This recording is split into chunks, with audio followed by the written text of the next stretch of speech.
Hey, it's Prerak, and this car is rarer than a Lamborghini in India.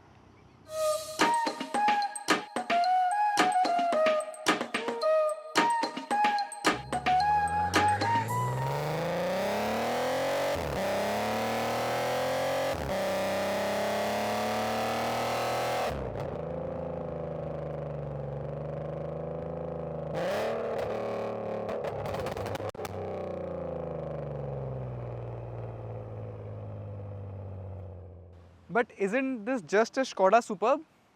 While on the outside it may look like it, but what's special about it is under the bonnet. So let's take a look.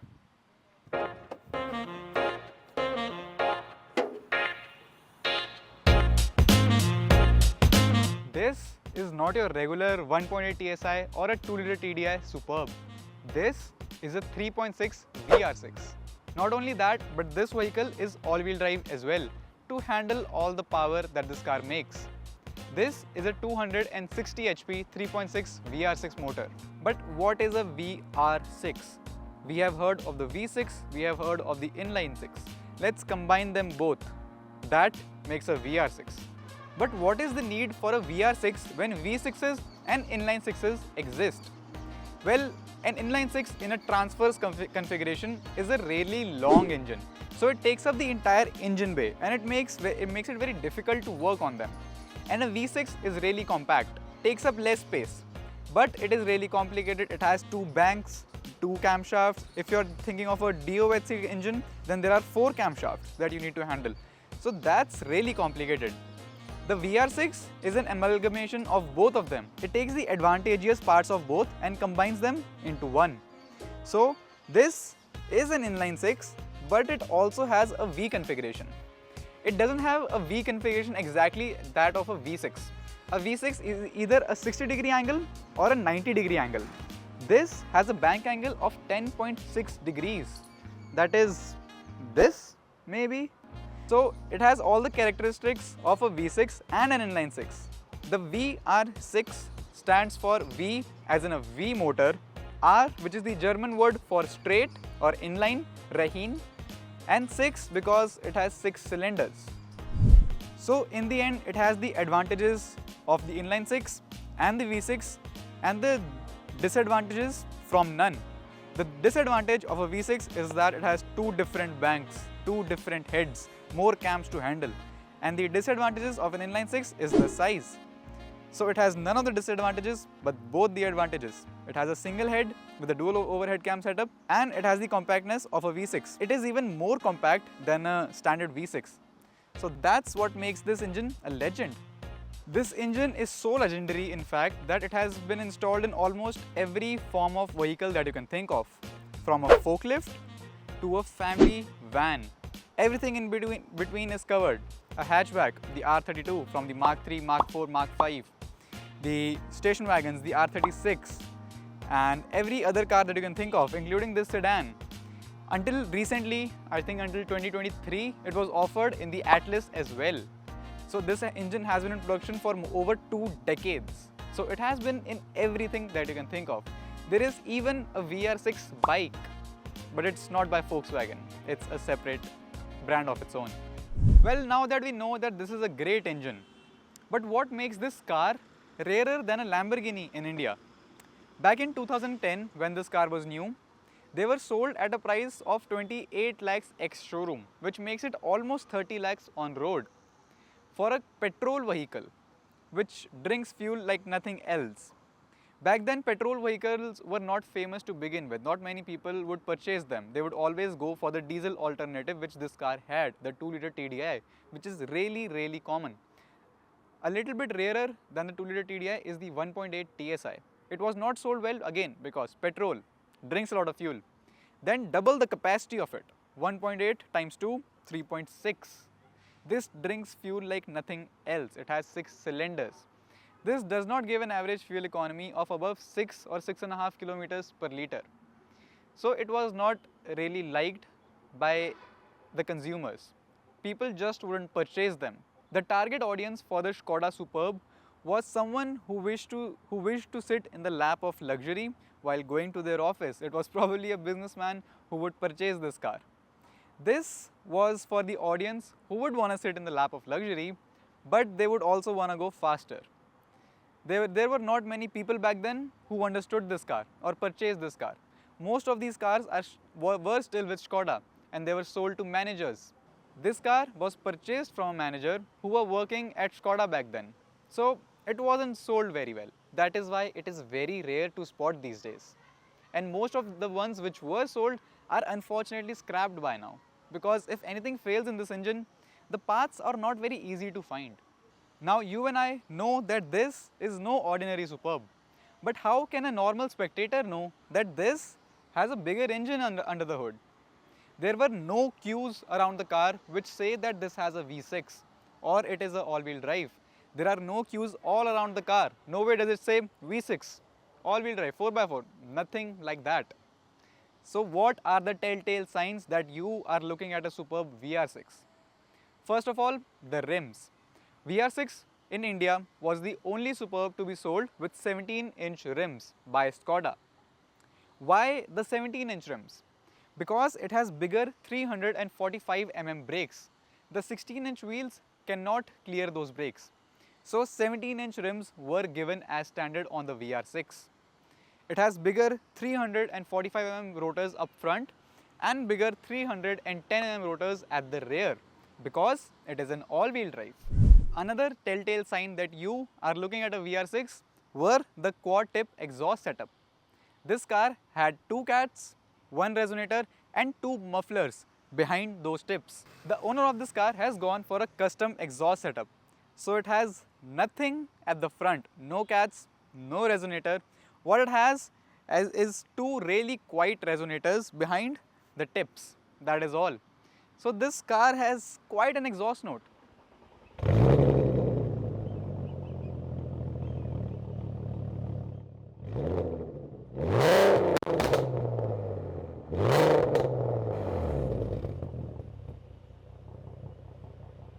The exhaust is really loud.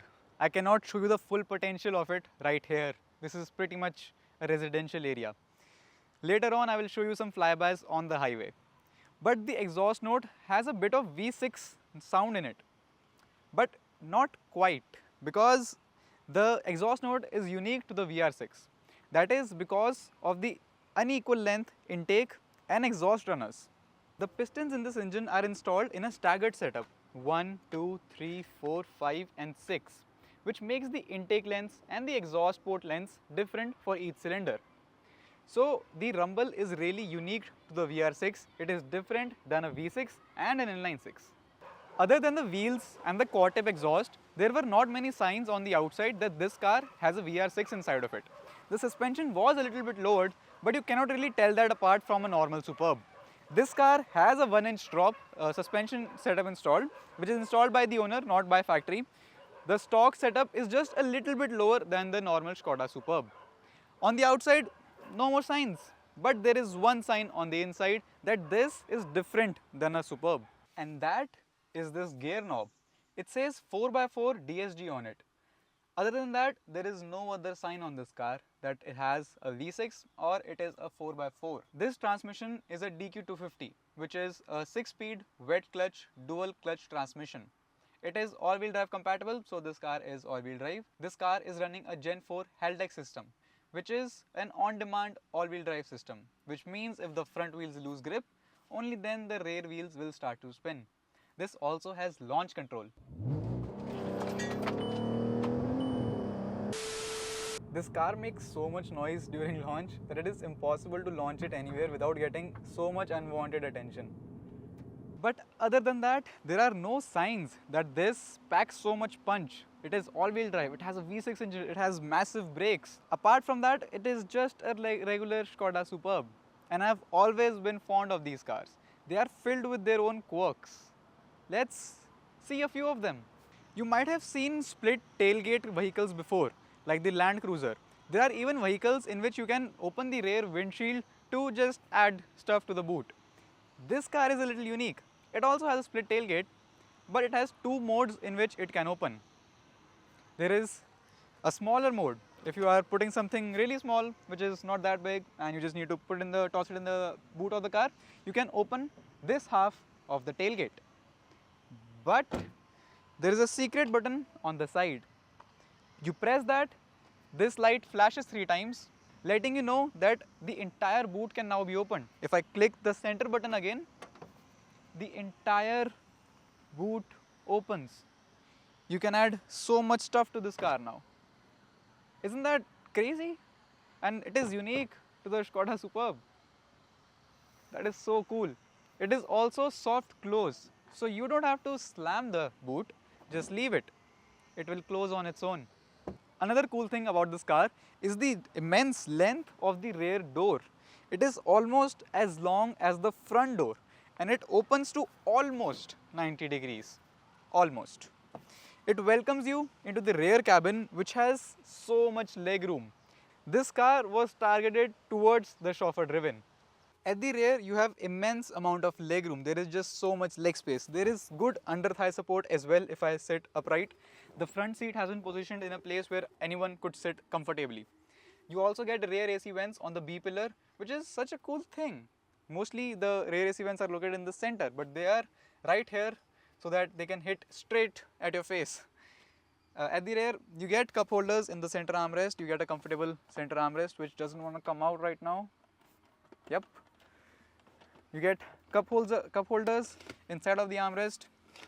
There is also a screen in the middle which tells you the climate outside, if you wish to know that information. There is a 12 volt socket which can act as a cigarette lighter, and there is an ashtray. And you also get sunshades, which you cannot put up anywhere because you'll get fined for them, but you have them. It is so comfortable back here. They don't make cars like these anymore. They just don't. This car has all the bells and whistles. It is filled with features. It has dual climate control, 12-way electrically adjustable seats with lumbar support. It has a sunroof. It has so many storage cubbies across the interior. But one thing it does not have is a place to store my water bottle. There is no way that I can place a water bottle upright anywhere inside of this car.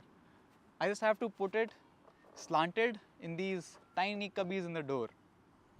But lack of water bottle holders or any lack of features or the existence of features does not matter in this car. What matters is the engine and the driving pleasure that it gives. It has 260 horsepower from that 3.6 liter naturally aspirated engine. If it is turbocharged, it can make bonkers amount of power. So much power. People do turbocharge them. There were supercharged kits available for them, but the support has sort of ended now. The kits are not really available. If you want to make them, you'll have to fabricate them. This car can be compared to the R36. It can be called the R36 of India.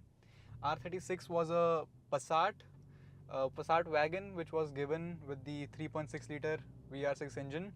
Similar to this one, but that one produced 280 horsepower instead of the 260 that this produces. But it had the similar brake setup as this car. Rest of the things were similar if not same.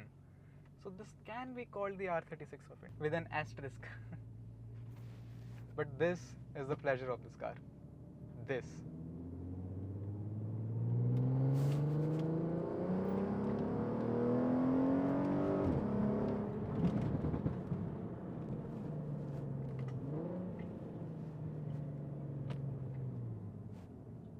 The camera almost fell, so you know it has torque. And it just goes entirely silent in the lower RPMs.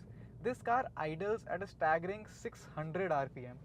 600 or 800 at times, but that is such a low idle. So you know the engineering has been done well when the idle is so little and so smooth. And when it's not being driven hard, it's just silent. Really silent. And as soon as you drop a few gears,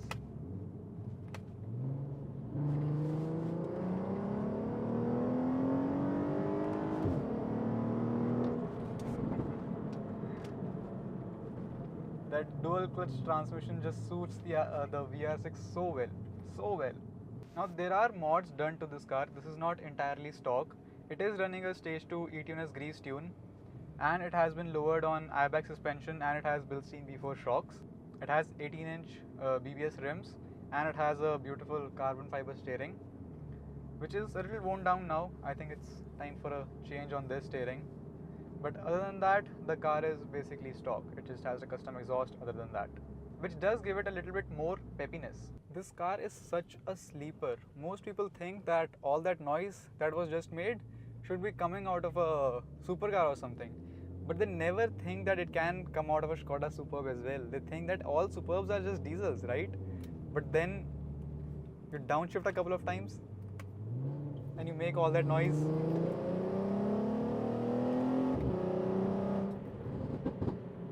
And people are just surprised. Where did that noise come from? Which is great with cops. They never see it coming. And this is the reason it never sold very well in India. It is showing me a fuel economy of 4.2 kilometers per liter. So now you know why it's rare. But it's so fun.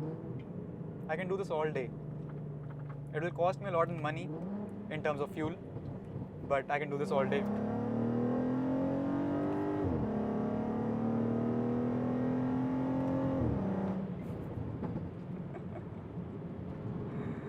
Oh damn, this is such a good engine.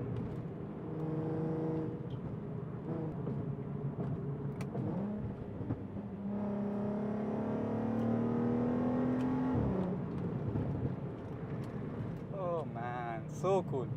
So cool. Love this car. The VR6 engine was found in other cars as well, most commonly the Porsche Cayenne. A lot of V6 Porsches were actually VR6s. There was the Audi A4 3.2, that was a 3.2 liter VR6. The VR6 has been offered in a variety of engine displacements. The R32 is the most famous, that is a 3.2 liter VR6. There was the 2.8 liter earlier on as well, which were the notable engines, but the VR6 was not very common in India. Not many people knew that a VR6 exists, especially in a Skoda Superb. Not many people mod it either. These engines are pretty reliable, they barely fail, they don't have that many common issues. So poor maintenance is the only reason that these engines would fail. And once they have failed, the part availability is not very common. It's not like you can just go to the market and ask for a gasket or something for the VR6. The parts are not very common. So what most people used to do was, if the engine has failed, they would just scrap the car. So that happened with a lot of Cayennes, that happened with a lot of Audis. But this car is different. The owner of this car has spent so much money, and they have bought almost 4 Superbs now to make this one the way it is.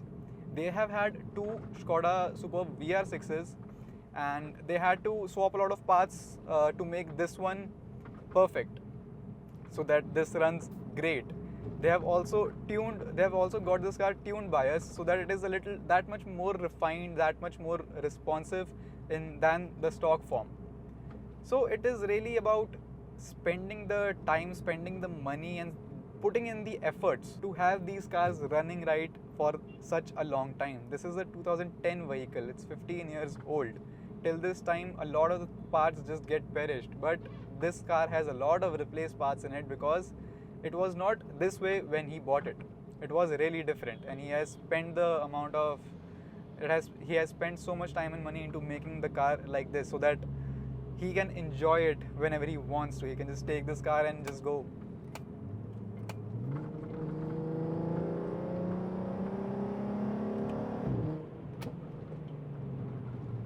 So that is why these are rare. Not many people put that time and effort. Not many people realize the value or the charm of these cars.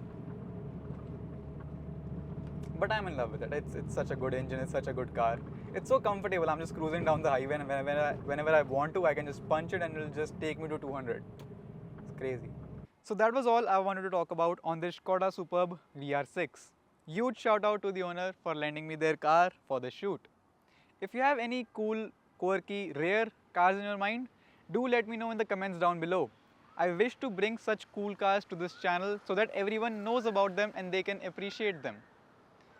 Till then, thank you so much for watching, and I will see you in the next one.